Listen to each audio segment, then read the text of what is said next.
आपने सुना अभी तक कई सारे वक्ताओं ने, और ख़ास तौर से हमारे कॉमरेड इंद्रजीत जो आपके बोली और आपके भाषा में बोलते हैं, जिससे आपको सरल है और बात सीधी पहुंचती है। हम तो दक्षिण से आते हैं, हमारी मातृभाषा तेलुगु है, तो ये इसके अंदर बोलने में दिक्कत होती है। इन्होंने सब समझाया, देश की हालत, वर्तमान हालत का। उन्होंने नीलोत्पल बसु ने भी बताया कई सारी बातें, मैं इन सब में जाना नहीं चाहता।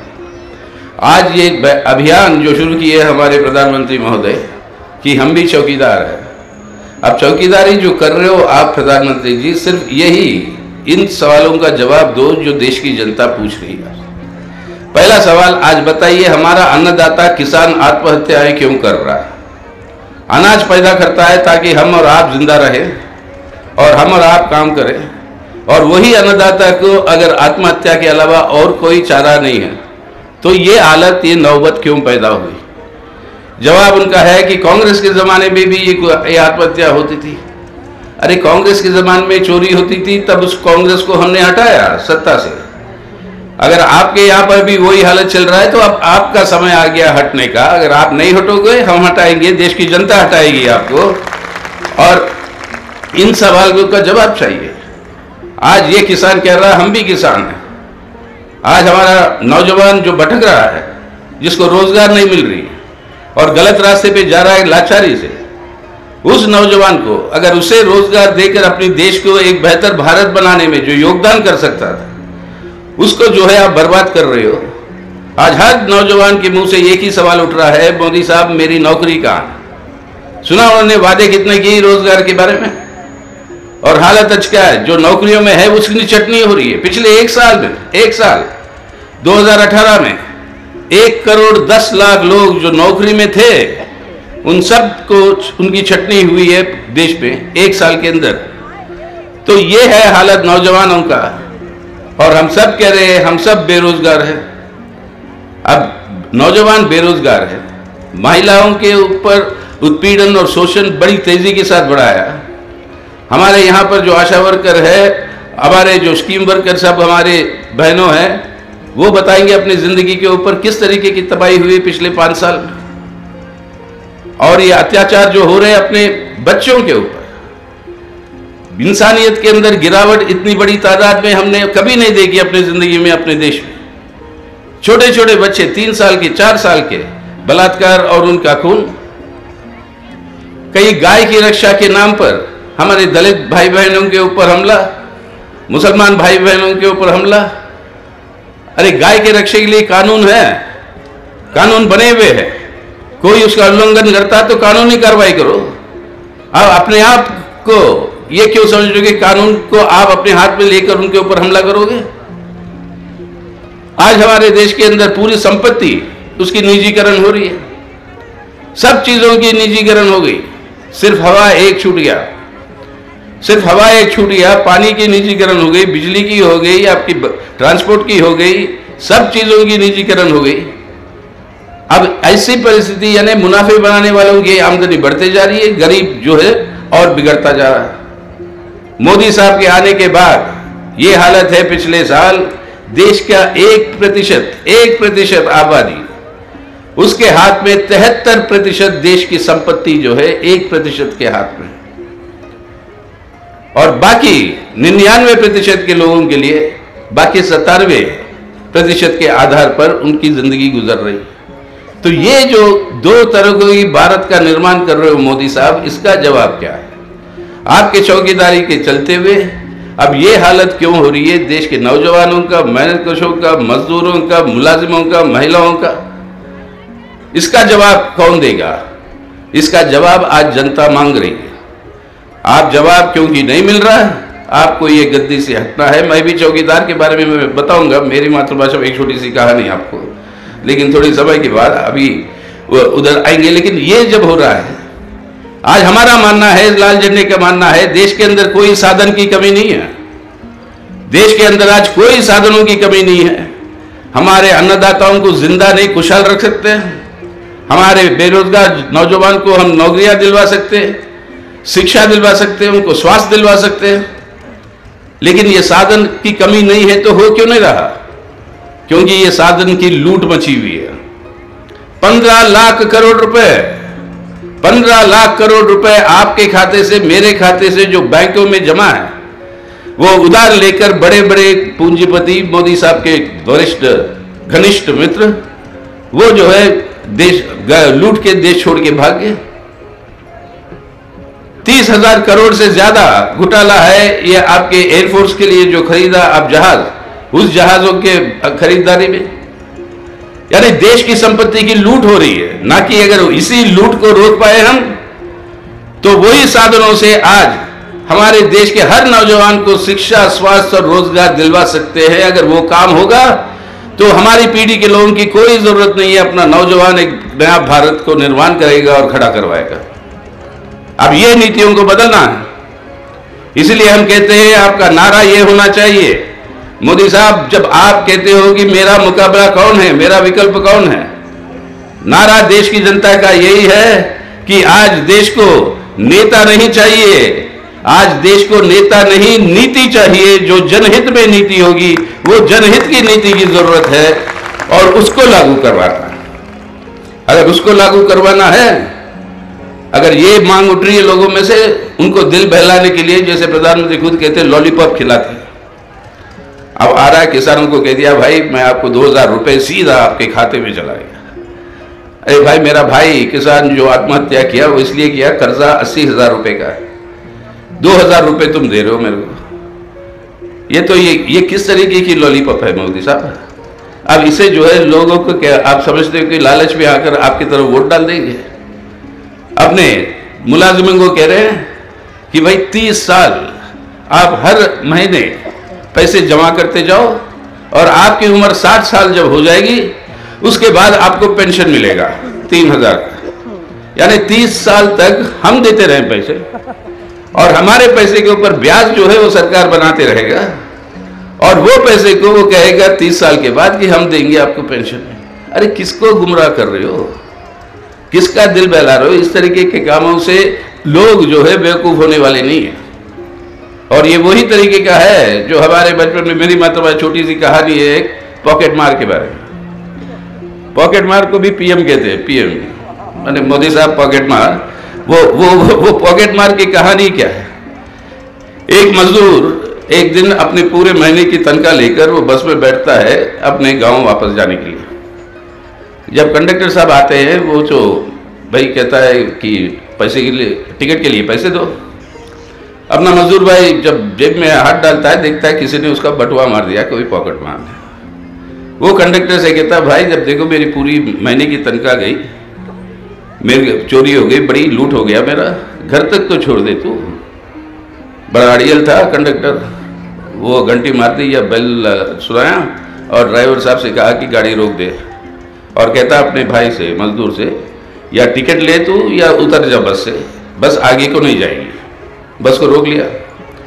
अब उस बस में कई सारे मजदूर हैं जो अपने अपनी तनख्वाह लेकर घर जाना चाहते हैं, वो जल्दी में है, तनाव पैदा होता है, झगड़ा शुरू होती है उनके बीच में।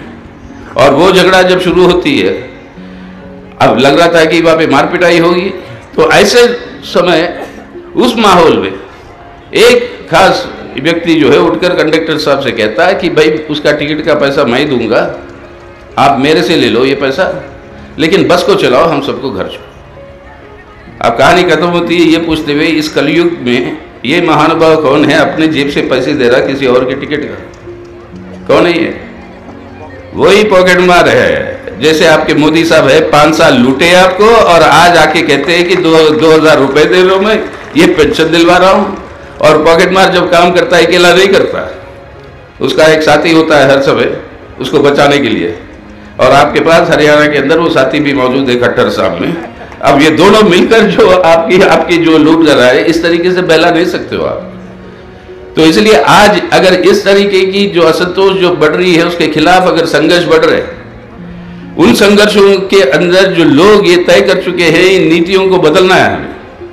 अगर इन नीतियों को बदलना है तो जज्बाती तौर पर इस संघर्षशील एकता को किस तरीके से तोड़े, उसके लिए आप एक सांप्रदायिकता का इस्तेमाल करें, एक नफरत और हिंसा की वातावरण पैदा करो, ताकि लोग एकजुट ना हो जाए, उनके हक के लिए लड़ाई करें, उनके मांगों पर। जात पात को इस्तेमाल करो और उसके आधार पर ये सामाजिक एकता को तोड़ो, ताकि ये संघर्ष एक वैकल्पिक नीतियों के लिए वो आगे ना बढ़े। और उस तरीके की जज्बाती सवालों को उठाकर आज जो है लोगों का ध्यान आकर्षित करना चाहते हैं या हटाना चाहते हैं अपने रोजमर्रा जिंदगी को बेहतर बनाने वाले संघर्षों से। आज इस चाल से हमें बचना है। हमारी एकता के आधार पर हमारे संघर्षें जो हुई, जो कॉमरेड इंद्रजीत ने बताया, ये लाल झंडे ने किस तरीके से हरियाणा के अंदर किस तरीके से उन सवालों के ऊपर कामयाब तरीके से आंदोलन आगे बढ़ाई थी, उस एकता को हमें मजबूत करना है और उसी को तोड़ना चाहते हैं। तो आज इसलिए ये जरूरत है, आज के दिन जब ये कहते हैं कि हम जो है देशभक्त है, वो देशभक्त है, हम देशद्रोही। अरे पुलवामा में जो हुआ उसके बाद जो जवाब मिला, हमारे सैनिकों ने जो जवाब दिया था बालाकोट में, उसका सलामी हम लोगों ने सब किया, करते रहेंगे, क्योंकि देश की रक्षा के लिए हमारे सैनिक और हमारे जो उस तरीके के आर्मी है या सिक्योरिटी यूनिट्स है, वो लोग जो अपनी त्याग देते हुए देश को और देश की हिफाजत कर रहे हैं। और जब आतंकवाद के खिलाफ लड़ाई में मोदी साहब को बताना होगा, आतंकवाद के खिलाफ लड़ाई में ना कोई पक्ष होता है ना कोई विपक्ष होता है। आतंकवाद की लड़ाई में एकजुट होकर पूरा भारत खड़ा होता है अपने देश को बचाने के लिए, ना उसके अंदर पक्ष है ना विपक्ष है। लेकिन इसी लड़ाई का फायदा उठाने के लिए इसकी राजनीतिकरण होती है। इसी लड़ाई का फायदा उठाने के लिए कहते हैं कि भाई जो काम उन्होंने किया वो देशभक्ति का है, अगर कोई सवाल उठ रहा है तो वो देशद्रोही। अब सवाल यह है कि पुलवामा के बाद जो बालाकोट में जो हुआ, उसके बाद भी 12 से ज्यादा हमारे सैनिकों की हत्या हुई आतंकवादी हमलों में।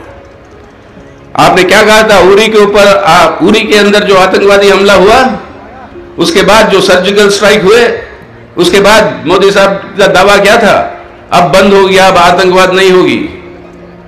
अगर आतंकवाद नहीं होगी तो ये पुलवामा हुआ कैसे? अब पुलवामा के बाद क्या हो रहा है, तो थोड़ी अंदर भी देखने की जरूरत है हमें। कहां पे है नुक्स, कहां पे है कमजोरी, क्यों हो रहा है ये काम? क्यों मोदी साहब के 5 साल में तीन गुना से ज्यादा हमारे सिपाहियों की शहादत हुई आतंकवादी हमलों में? 3 गुना से ज्यादा ये आतंकवादी हमले बढ़े हैं। तो आज देशभक्त होने के नाते हम चाहते हैं हमारा देश की सुरक्षा और मजबूत हो, और मजबूत करने के लिए नुक्स कहां है उसको पकड़ना जरूरी है। अगर ये सवाल उठाते हो आप तो कहोगे देशद्रोही है। तो इसलिए चौकीदारी अगर करना है मोदी साहब, तो चौकीदारी करना है हमारी संपत्ति, हमारे लोगों की जान की हिफाजत करते हुए, हमें देश की हिफाजत करते हुए। और यही बात मैं कह रहा था, चौकीदार की कहानी जो याद आती भी, एक चौकीदार था, मतलब ये भी अब मेरी मातृभाषा में है।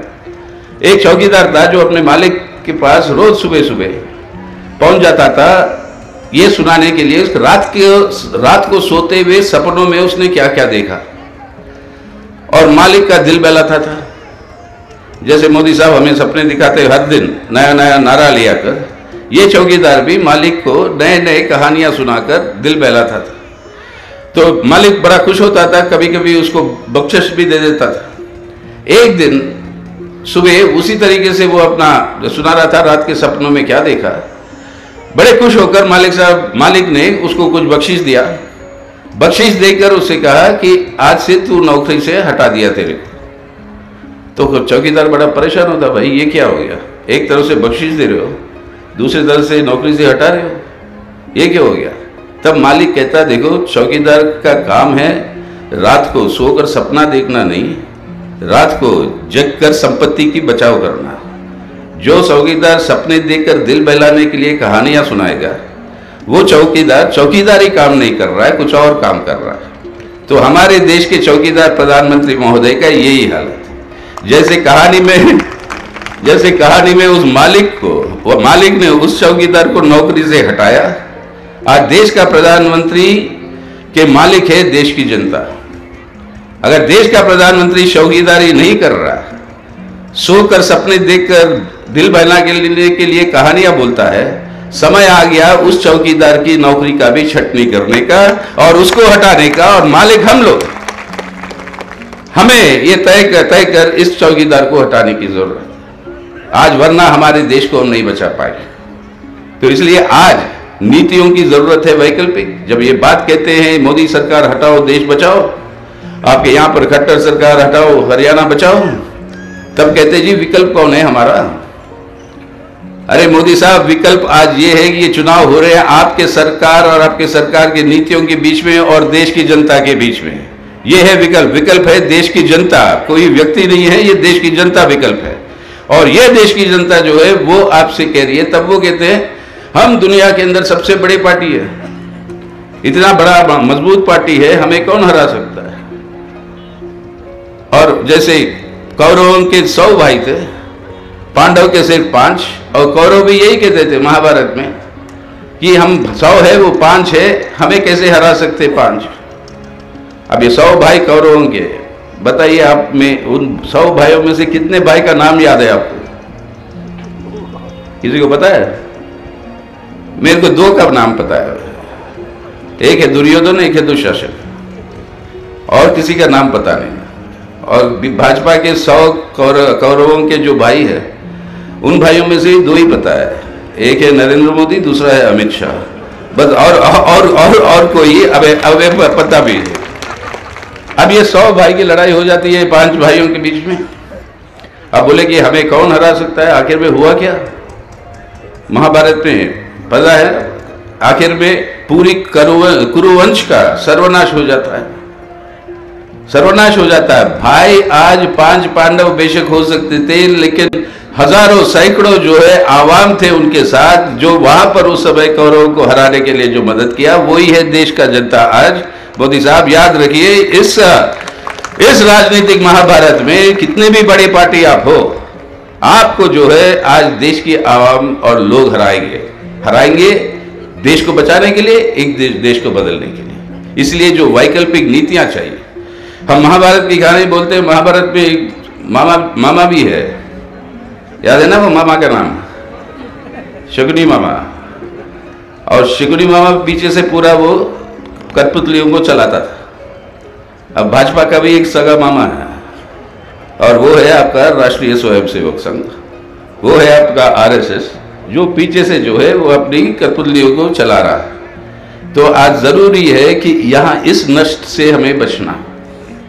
अगर महाभारत की कहानी बोले तो आखिर में वो कहेंगे कि भाई रामायण राम जी के नाम पर जो है हम वोट बटोरेंगे, और राम जी हर चुनाव में हमारी मदद की, और इस बार भी वो यही उम्मीद कर रहे हैं आपके चुनाव की जो डेट आएगी उससे पहले सुप्रीम कोर्ट से उनको कुछ निर्णय मिल जाए।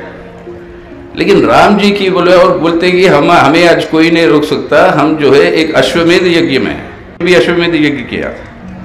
अश्वमेध यज्ञ का मतलब क्या है? एक सफेद घोड़ा को भगाते हैं, और वो सफेद घोड़ा जहां जहां भागता है वो कह देंगे कि ये हमारा राज है। अगर किसी को हिम्मत है तो घोड़े को रोको तो सेना के साथ लड़ना होगा, राजा की सेना के साथ, और कोई हिम्मत करता नहीं। लेकिन रामायण के अंदर जब राम जी अश्वमेध यज्ञ किए थे, उस सफेद घोड़े पर अंकुश लगी, और रोका कौन था? 2 जुड़वे भाई। जानते हैं आप, लव और कुश, ये 2 जुड़वे भाई जुड़े। ये मैं क्यों सुना रहा हूं? क्योंकि आज इस राजनीतिक वो जो कहते हैं कि अपना अश्वमेध यज्ञ है, हमें विजयी ही है, हमें कोई नहीं हरा सकता है। अरे राम जी का घोड़े को भी रोका गया, आपका ये घोड़ा भी रुकेगा भाजपा और मोदी साहब। और राम जी के घोड़े को रोके थे 2 जुड़वे भाई। आज की वर्तमान राजनीति में 2 जुड़वे भाई रोकेंगे आपकी इस अश्वमेध यज्ञ का घोड़ा। और कौन है ये 2 जुड़वे भाई? इस लाल झंडे के अंदर जो एक मजदूर का हथौड़ा है, एक किसान का हसिया है। ये हसिया हथौड़ा जो है, ये है आज राजनीतिक जुड़े भाई, जो रोकेगी इस अश्वमेध यज्ञ के घोड़े को, भारत को बचाएगी और एक बेहतर भारत का निर्माण करेगी। तो आइए हम सब लोग मिलकर, इतिहास हमारे ऊपर ये जिम्मेदारी दिया, इस जिम्मेदारी को हमें निभाना जरूरी है।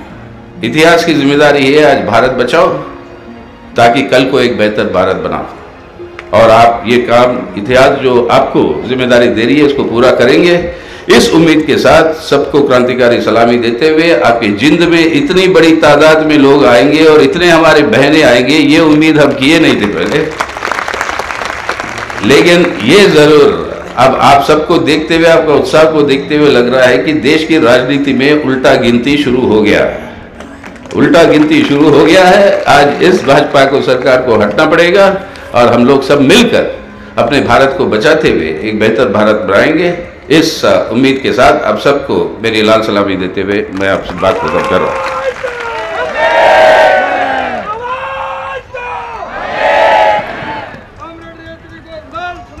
नमस्कार दोस्तों, अगर अभी तक आपने निशाना चैनल को सब्सक्राइब नहीं किया है तो कृपया इसे सब्सक्राइब कीजिए ताकि आपकी अपनी आवाज़ आप तक पहुंच सके। इसके साथ में लगी घंटी को दबाइए ताकि हम जो भी वीडियो डालें आप तक उसकी नोटिफिकेशन पहुंच जाए। धन्यवाद।